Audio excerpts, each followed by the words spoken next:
Good morning. Good morning. Good evening. Good afternoon. Wherever you are. All right. I'm your mystic, Cynthia, and coming to you from sunny, I was going to say downtown, but it's not downtown. It's rural Hawaii. And coming on for a little while before we go into our inner circle and say hello so I can see who's here and how you doing. Are you in Struggle Town today? Are you in Struggle Town? Or are you in Couldn't Be Better Town?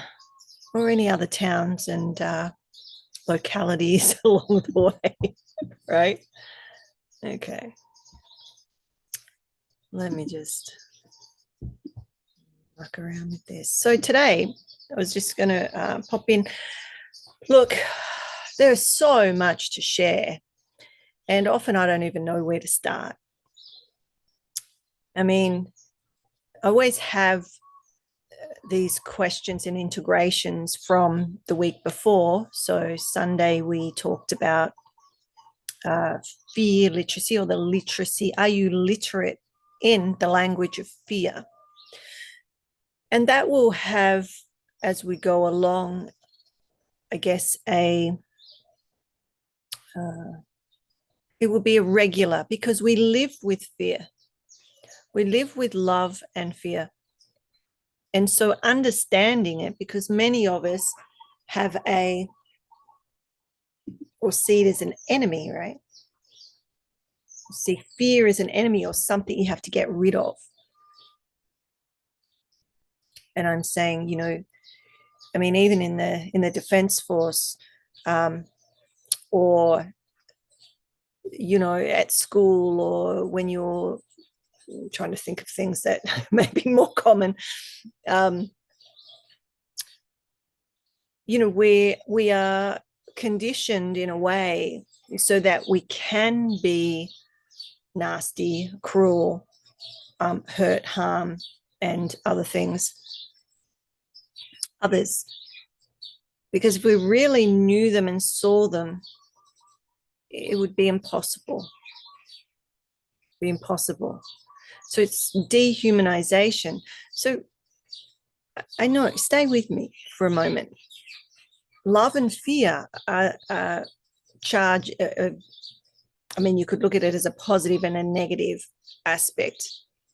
You could look at it as your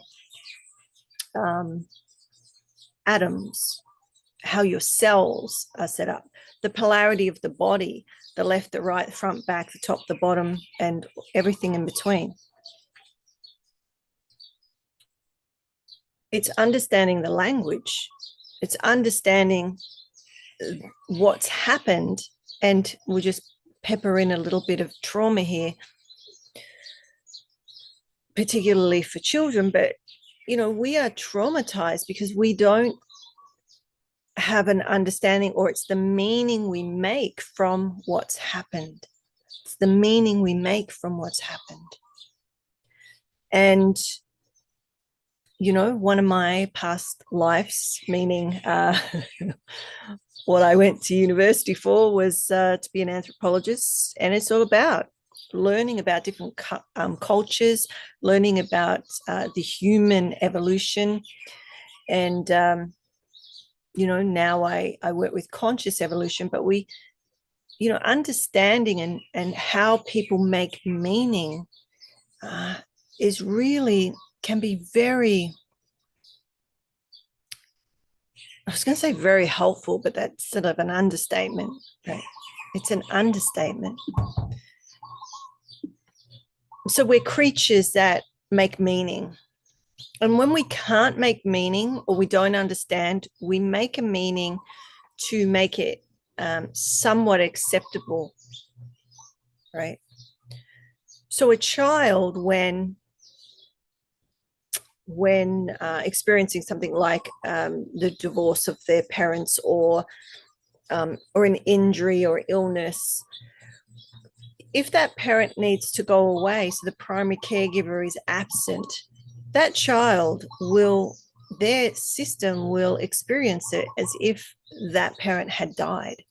Even if you tell them, I love you, I will be here, that's not the meaning they make from that.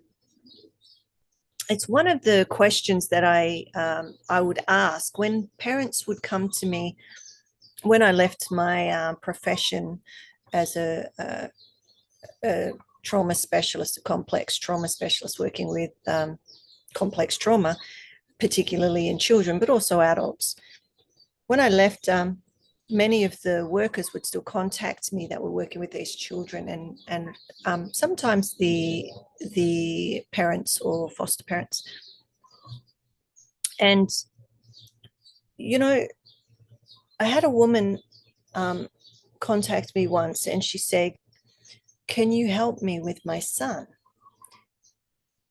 And she told me all these things, and I didn't need to know that. What I needed to know was, what was his birth like? In the very first parts of his life, was she around? And that's not a judgment. It's asking for that reason, because, you know, if I say, oh, was there trauma in that child's life? Often people will say, oh, no, I didn't have trauma. Really? Because we don't understand what trauma is. Anyway, I didn't come on to talk about that today.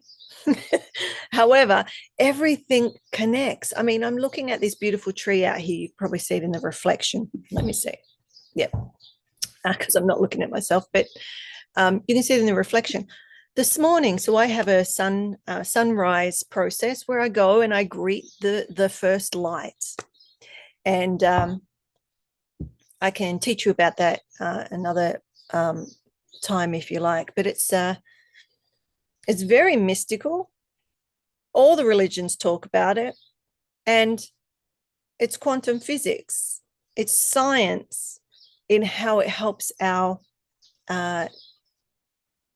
living, right? So we could say our health, but it's how we live. So anyway, I get up, and the tree was calling me. And when I say, it was just so beautiful that I walked towards it, and I had a conversation with it. And now many of you have maybe just come across me. I don't know. I've been around for a long time. So my students, probably 15 years ago, would know in my clinic time when I would see, do energy medicine and pranic healing and whatnot. And I always had glass doors that you could see out into the paddock, out into the bush, right, in Australia. And as I would work on them or even talk to them, the environment around us would start moving, would start speaking its language.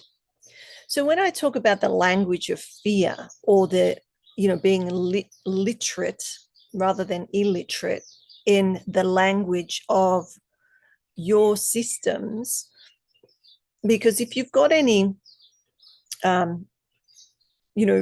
sensations in your body, that is what we're talking about. The nervous system going, hey, there's something going on here. Fear is a first guard, right? Like triple warmer. I'm just looking, it looks like I'm naked. I'm not. I have a dress on. But even if I was naked, so what? So talking to this tree, and it started to dance with me. So I will probably show you that at some point. But notice that for yourself. I mean, there's so much research. I did my master's in visual arts back in the day in 2008. I went to Africa. My study was around, so the research was around the intelligence of plants. Why, my friends, why? Because it was a way, not only because I had a relationship, I'm a bush girl, and I grew up deep in nature and had a very intimate relationship with plants and the land and whatnot. And what I saw as I grew up, and then as I became, I got schooled and learned more about the human and the human experience.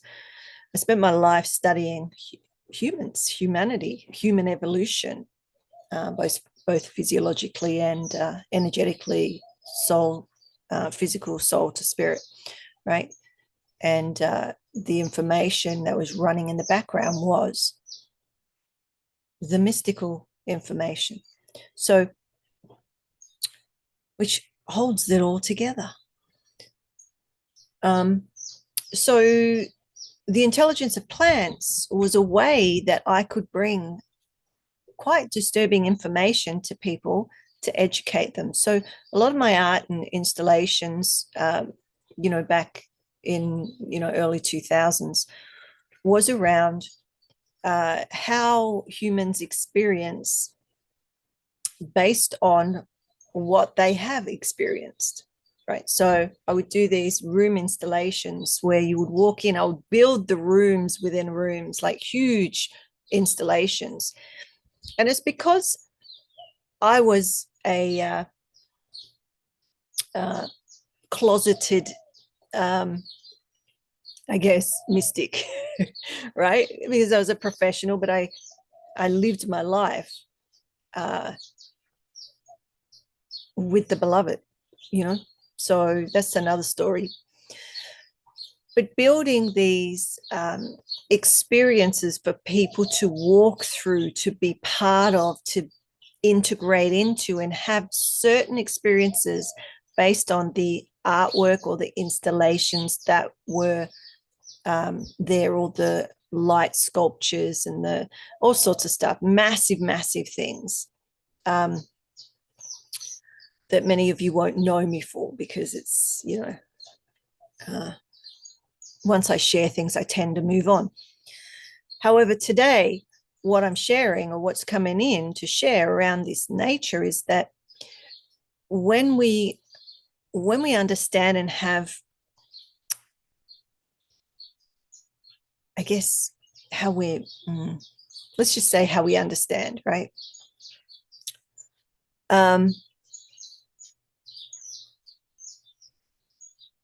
We can make a different meaning, because all we have are our beliefs and conditioning from our early childhood. And that's why I started off talking about, well, what was the experience of the first few years of this child? What was their attachment and attunement and bonding experience to the primary caregivers or their extended family, right? And you don't even need to tell me. I know by the behavior, but it's how we can help, the adults understand the behavior, the language of fear. The behavior is a language. When we don't have emotional literacy, I spent years teaching about emotional literacy, went into schools and all sorts of places, because part of my job was going into people's homes and into schools and helping the adults, teachers, parents, extended families and whatnot, even nursing staff, hospital staff, anyone who worked with children or had children around them, what the behaviors were telling you. Because those children, if they didn't have the way, the language and the meaning to express often the inexpressible, then they will behave it out, and they will help you feel what they are feeling. I'll say that again. They will help you feel what they are feeling and what they cannot express or don't even know where to start to express it. Some people are so unconscious that they don't know that there's a connection between their behavior and those experiences. You following me? I want to see if I can get the full chat up so I can see. So I've got the full chat up now. So if you want to say anything, I'll be able to see it for restreams. I don't know where you're watching from. And also, if you're not, if you're not on Instagram, well, if you're not on Instagram, this won't apply to you. But if you are on Instagram, go to Cynthia Jane Harrison and come over there and give us a like, because they're going to shut the lives down on Instagram if you don't have a certain amount of people, blah blah blah. I mean, it's no big deal because most of my community is spread out. But if you'd like to come over to there, and then you can ask me questions, you can share, you can ask questions, you can tell me what you want me to talk about, because there's so much. All right, so I didn't plan to talk about this. I planned to take you through some questions. But the trees and nature are calling me today. And, so going back to this big story that I don't have time to tell you today, but when I lived in Africa, in Botswana to be precise, and I was completing my master's in visual arts, which was very science-based because I was looking, I'm a researcher, so I'm always looking at making visible the invisible, or helping people see what maybe they can't see. And there are, the way that I view and how I see, the more that I would express what I'm seeing, I realize that, many of you don't see that. So it's about, and now I ask questions, even when I'm looking at the sky. Every now and then I'll take a photo and I'll say, do you see, because we don't see the same. We all don't see the same. But how do you know that? How do you know that your hearing is the same as my hearing or someone else's hearing, or how you hear that bird is the same? Do you see what I mean? We just assume, or we don't care. And if you don't care, fair enough, move on. But I'm intrigued by life. I'm intrigued by the human and how we experience and how that experience impacts us, both positively and negatively, both love and fear. So there's a beautiful dove just come to drink out of the fountain. So I'm just connecting with it. All right, so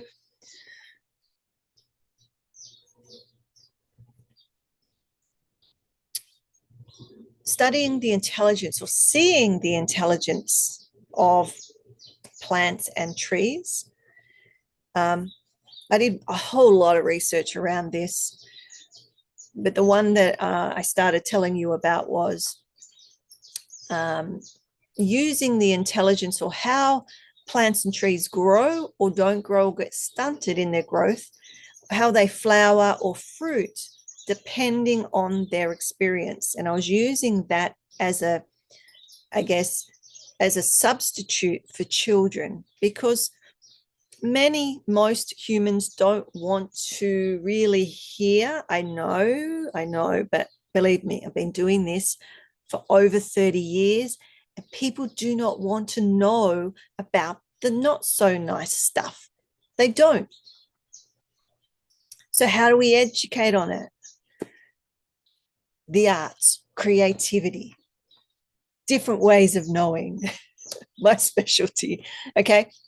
So back in the day before, and this is why I was right into technology. I still am, but before many people, I was making holograms before there were large holograms, right? Because I saw through one of the labyrinths that I built, life-size labyrinths that had different experiences around every corner. I wanted at the end a life-size hologram of a representation of the mother. So when you come out of that, it's like you're going to the mother for a hug, but she's a hologram. There's nothing, right? So I had to look at how do I get that hologram? How do I build a hologram? And back then, I'm talking like, was it 2007, 2006, something like that. The technology wasn't there. So I built it, right? Of course I do. I'm a mystic. Get all sorts of information. I created all sorts of technology to be able to be able to, well, that's a strange sentence, isn't it?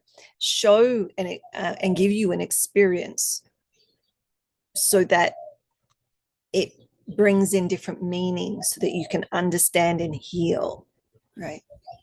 We're afraid of what we don't understand. Okay.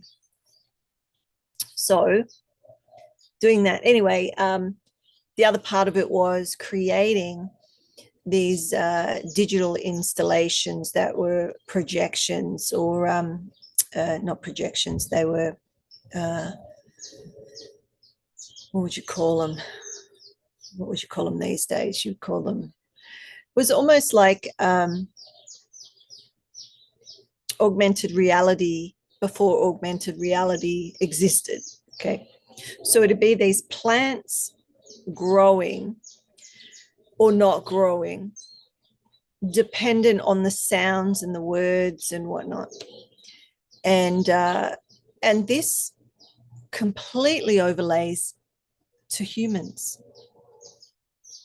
Okay.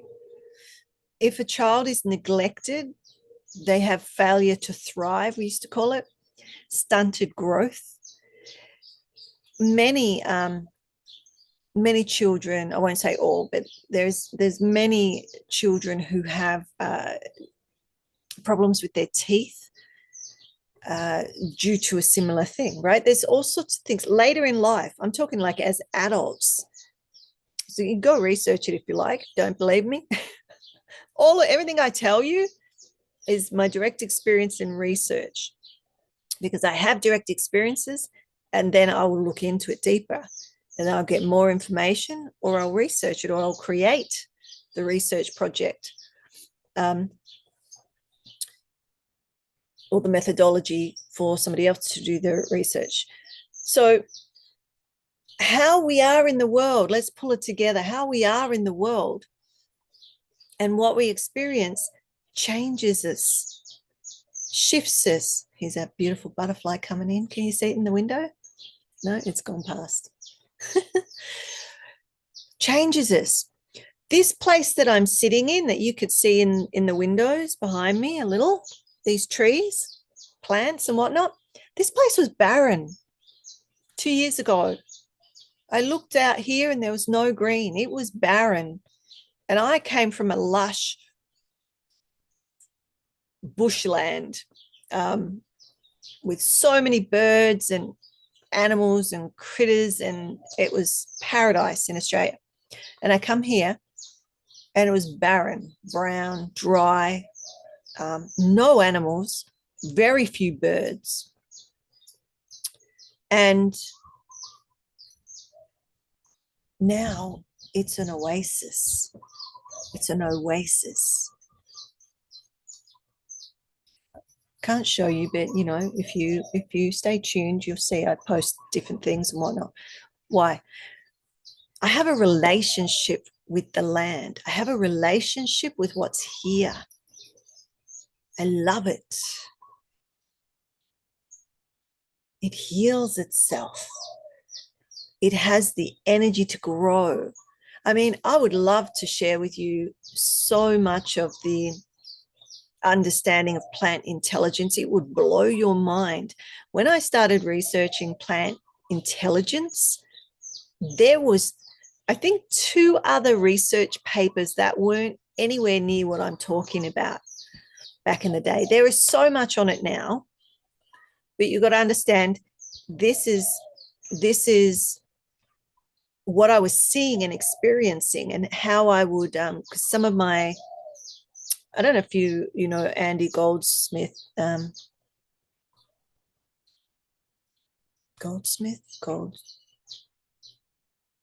believe it's Goldsmith, Goldworthy, one of those. He was a, or is a,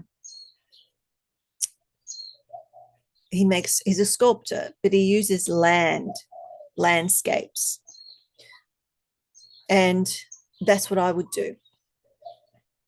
I would plant, so in Australia on one of the properties, I've planted tree spirals that are probably, I would say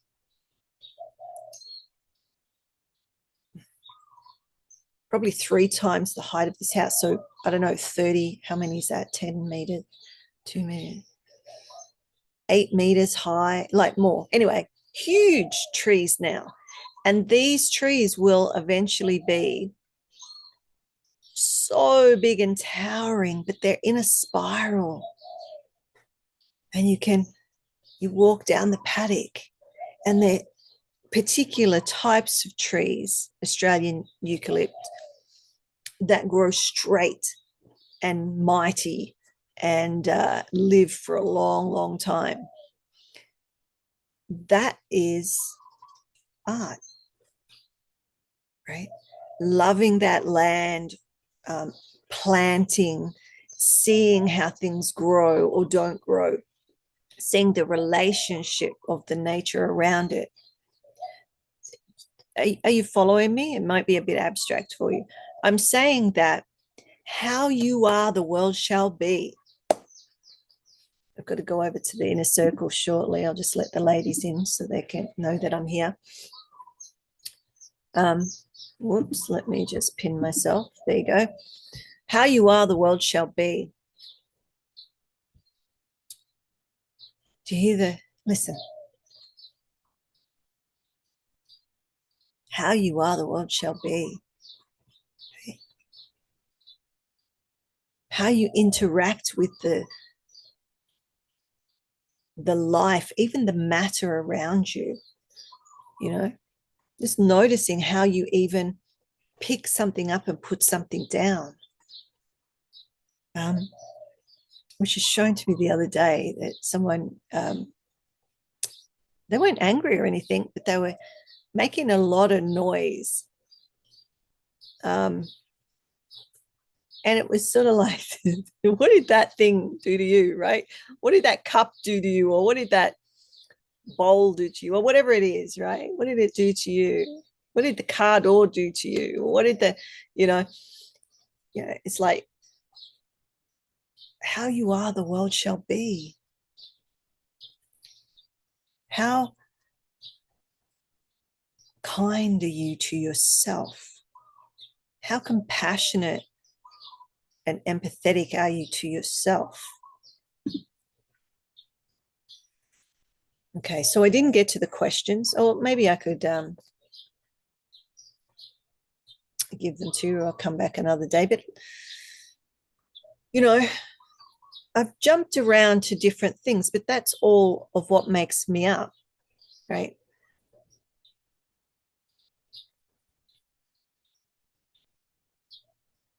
And we will be going into, although all of this is mysticism, all of this is metaphysics, it's pure metaphysics, right? It's this direct connection. When you have that direct connection, you will see it in everything, everyone, everything. Again, it's not worshiping the tree. It's seeing, right? It's seeing the beloved in the tree. It's seeing the spark of light within you, within the tree, within the land, within the water, within the birds. It's all around us. What's your relationship?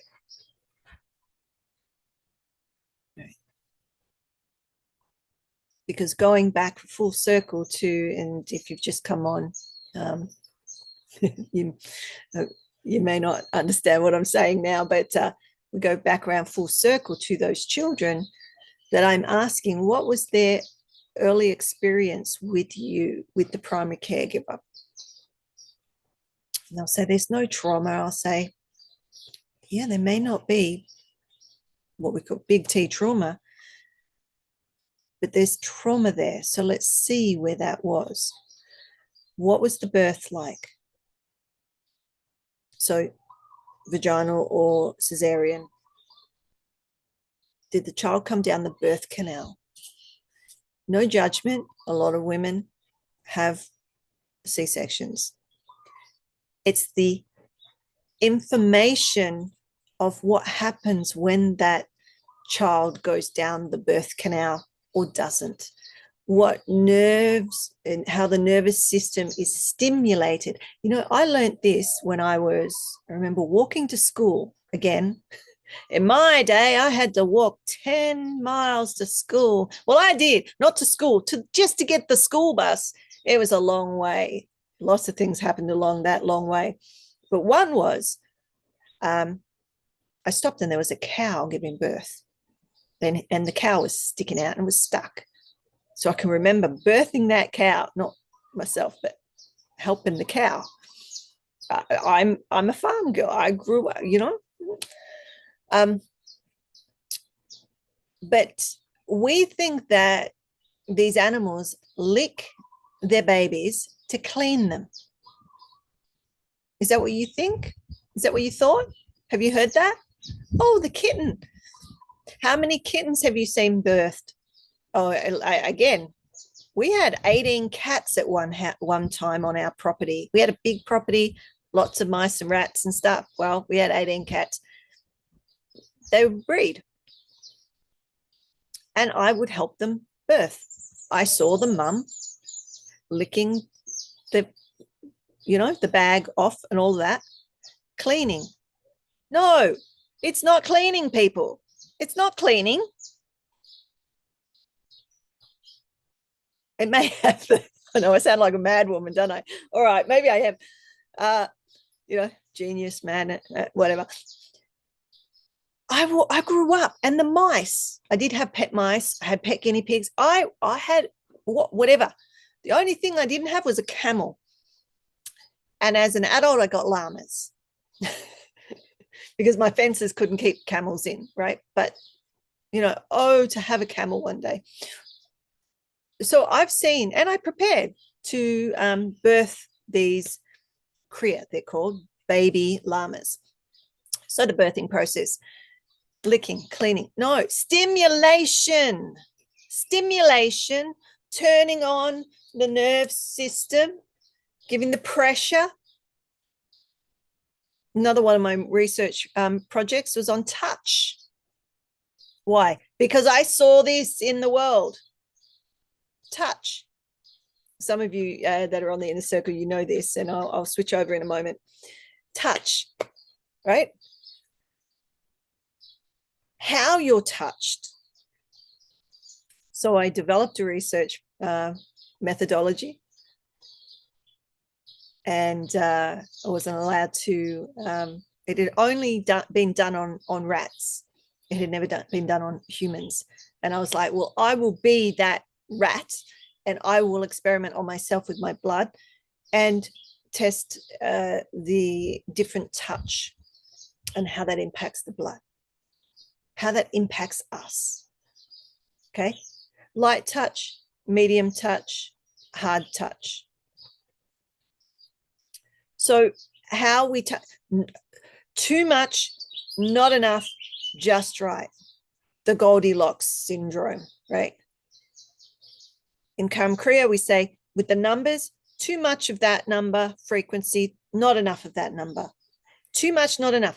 In working with in out-of-home care and in psychology and whatnot, we would say good enough parenting.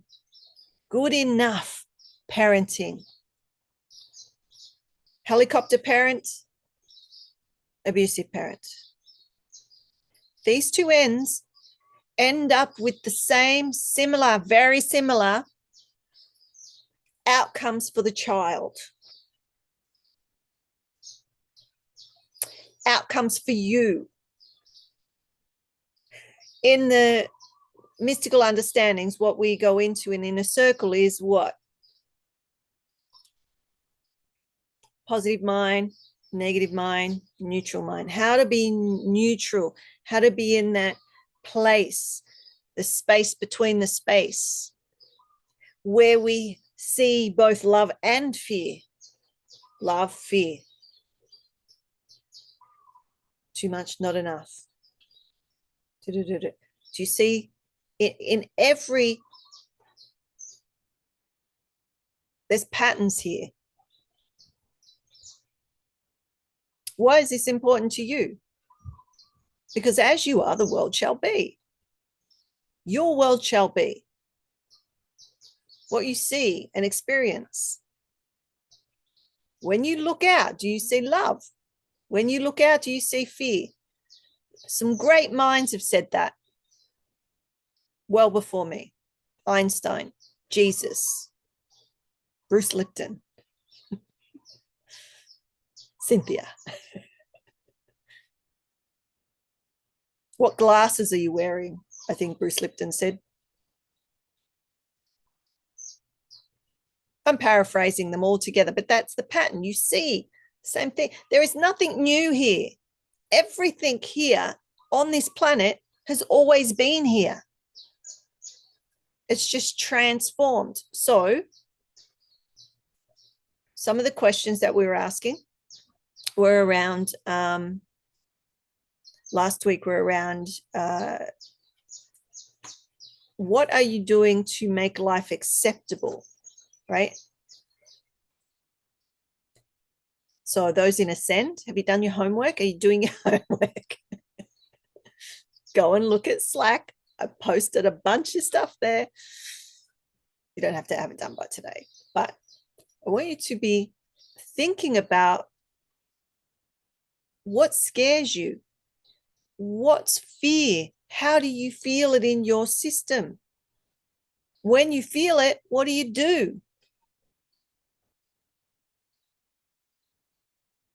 What are you doing? Hey, Kiyose, why aren't you working? He's watching. You should be at work. Busted.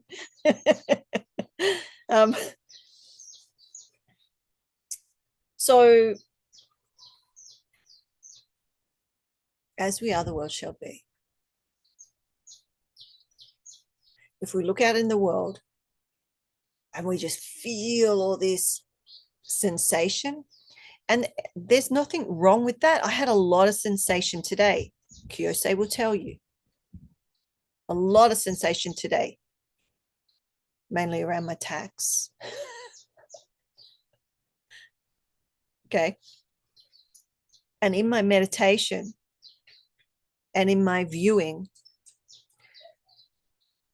was exponentially clear and magnificent.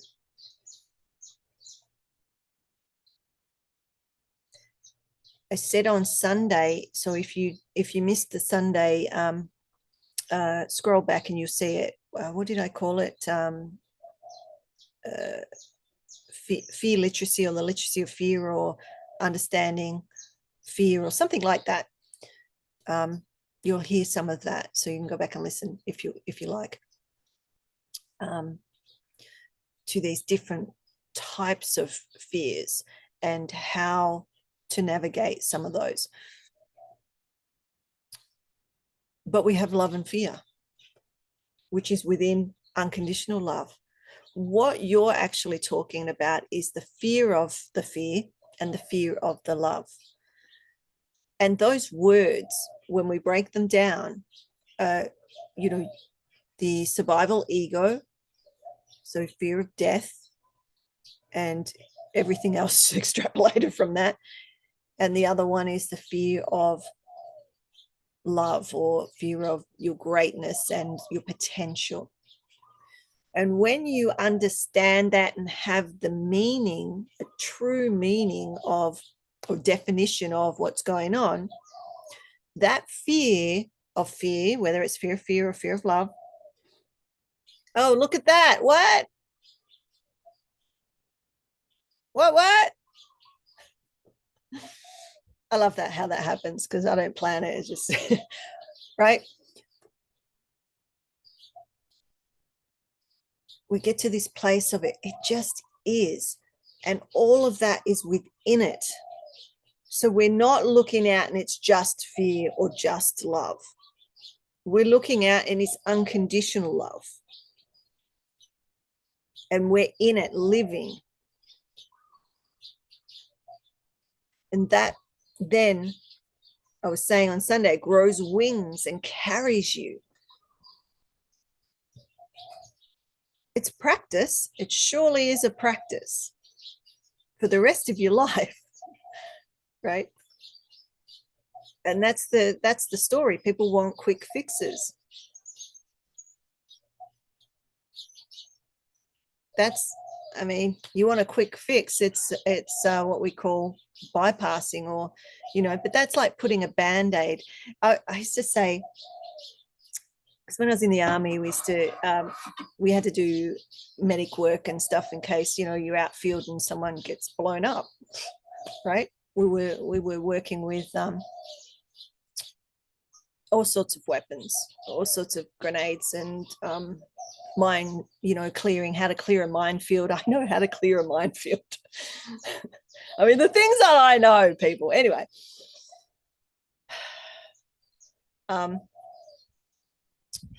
so, well, maybe I shouldn't tell you about that stuff. But it's like, yeah, let's wrap it up. We got to go over to Inner Circle anyway. All right. So that's today. I guess to wrap it up, it's like, too much, not enough. What do you got too much of or not enough of? What are you doing too much or not enough? Okay. If I went into the numbers, which maybe if you're interested in that, I've actually been creating something that will make it easier for people. But within the certain frequencies and numbers, the Karam Kriya that I do consultancy on or with, if we have the 1 and the 9, for instance, those of you who already understand the 1 and the 9, right? They go together because it's the point and the full expansion, right? And that's within the 10, the 0 of the 10. Our existence is within the 0 of the 10. This won't, so bear with me. I'll come back and start to share more of this and do some more drawings as we go along, I think, because it's important. The 1 and the 9 go together like love and fear. It's like the 1's not better than the 9, and the 9's not better than the 1.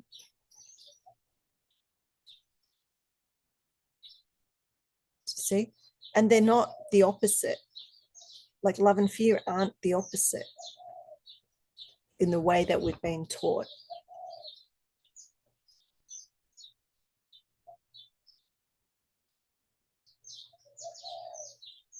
So it's like between the 1 and the 9 is all of it. But that is within the 0 of the 10, which is our existence. And once we have that experience of the 1, 2, 3, 4, which equals 10. So bear with me, those that are new. That's our experience, our wholeness. And then the 11 and 12 is taking it out into the world.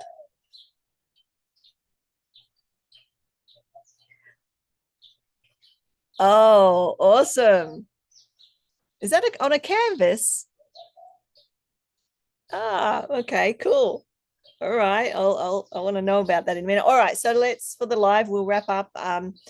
If you want to know more about anything, you can go to, so we've got the Academy of Conscious Evolution, but you can get to it easily now. I've got mysticcynthia.com, and you can find out more there. It's an easier way to find the website. And if you've got questions, you can also send me an email through that site if you like. All right, until we meet again, may the blessings be. I'm going over to our inner circle to go even deeper and find out about this canvas that you just showed me with the big number 10 on it and the love and fear, the triangles. Heaven and earth within the zero. Awesome. Who's been listening? Who's learning something? All right, love it. Okay, let me figure out how I get out of here. How do I get out of here? I haven't done this for a while. All right, live stream. Stop live stream. So, ciao. Thanks for watching, and see you next Tuesday or Sunday. I think am I on this Sunday? I should be. Yes. First 3 Sundays of the month.